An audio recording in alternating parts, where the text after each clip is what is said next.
Bonsoir à tous. Pourquoi avoir dédié une année à la jeunesse? Quel est l'enjeu du programme triennal PJGouv adressé spécifiquement à l'autonomisation des jeunes? Des questions qui ont trouvé réponse dans l'adresse solennelle à la nation du chef de l'État à la veille du Nouvel An.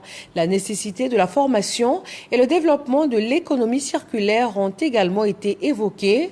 Franco Adio nous propose de revenir sur ces aspects.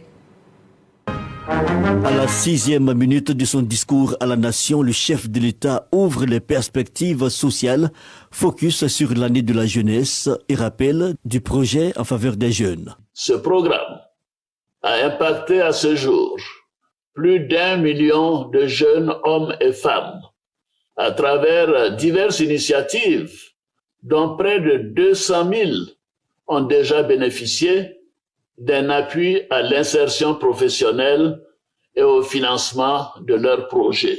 Une jeunesse à insérer socialement, mais le socle reste la formation. Avec le lancement des travaux de construction de 14 établissements techniques et professionnels et l'ouverture de l'université de Bandoukou, qui porte désormais à 9 le nombre d'universités fonctionnelles dans notre pays, contre seulement 3 en 2011. Une 10e université verra bientôt le jour à Odiéné. Pour être bien formé, convient-il de rester en meilleure santé? Le vaste projet sanitaire lancé en 2023 se nourrit de 10 infrastructures ultramodernes, en plus des initiatives qui vont accroître la mobilité urbaine. Dans cette perspective, un réseau de bus de transit rapide est en cours de réalisation.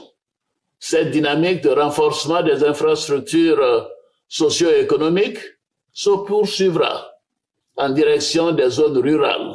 Le chef de l'État a ouvert une belle lucarne sur le volet agricole, certes, mais a aussi pris en compte l'impact des changements climatiques.